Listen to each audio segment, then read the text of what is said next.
Rasmalai cake আমাদের সবার অত্যন্ত পছন্দের একটা কেক। এতদিন আমি কিন্তু আমার পেজে রসমালাই কেক বানাইনি। তার কারণ হলো এটার মূল যে আমাদের ইমালশনটা সেটা এতদিন আমার কাছে ছিল না।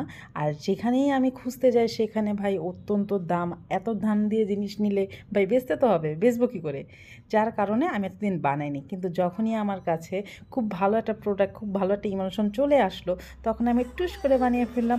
এই যে দেখুন আমার কেক বেস রেডি। আমি কেক স্লাইস করে নিয়েছি এবং কত সুন্দর কালার এসেছে।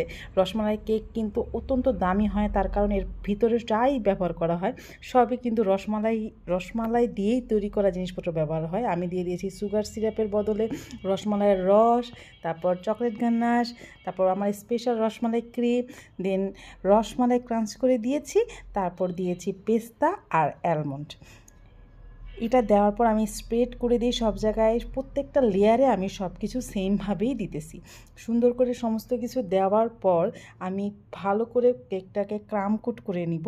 ক্রাম কোট করার পর এটাকে আমি ফ্রিজে রেখে দিব।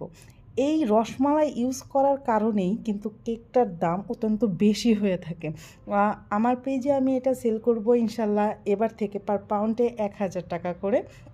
তো এই তো আমার কেকটা উপরে দিয়ে দিয়েছি, আর এবার আমি ক্রাম কোট করে নিচ্ছি। আমার ক্রাম কোট করা শেষ। এবার আমি ক্রিম দিয়ে এটাকে সুন্দর করে ফিনিশিং দিয়ে নেব। উপরে আমি ভালো করে ক্রিমটা দিব, দেওয়ার পর ভালো একটা স্মুথ ফিনিশিং আনবো। স্মুথ ফিনিশিং আনাটা অত্যন্ত জরুরি। যেহেতু আমি 1 বছর পর একটা কেক বানাচ্ছি, আমার কিছুতেই স্মুথ ফিনিশিং আসতেছিল না, তাই আমি একটা ব্রাশের সাহায্যে কিছু একটা জিগজ্যাগ ডিজাইন করে নিচ্ছি, কারণ এটা আমি আমার বাসায় নিজে বানানোর জন্য, নিজে খাওয়ার জন্য আর কি তৈরি করেছিলাম। ফার্স্টে তো টেস্ট করতে হয়। প্রথমে আমি 1M নজেল দিয়ে কিছু ফুল এঁকে নিচ্ছি।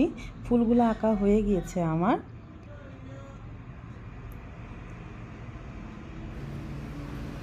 তারপর আমি চপ করে রাখা পেস্তা বাদাম এবং কাজু বাদাম উপর থেকে দিয়ে দিচ্ছি, খুব সুন্দর করে স্প্রেড করে দিচ্ছি। আর হ্যাঁ, আমি কিন্তু ভিতরেও পেস্তা আর কাজু বাদাম দিয়েছি যাতে কেকটা খেতে অনেক মজা লাগে। আমি সাইড থেকে পেস্তা আর কাজু বাদাম দিয়ে কোট করে নিচ্ছি সাইডটা, পুরো সাইডেই আমি দিব, এবং উপর থেকে এখন আমি একটা করে রসমালাই দিয়ে দিচ্ছি। উপরে প্রায় সব জায়গায় আমি জাফরান দিয়ে দিচ্ছি। জাফরানের ঘ্রাণটা খুব সুন্দর আসতেছিল উপর থেকে, আমার নিজের কাছে অনেক ভালো লাগতেছিল।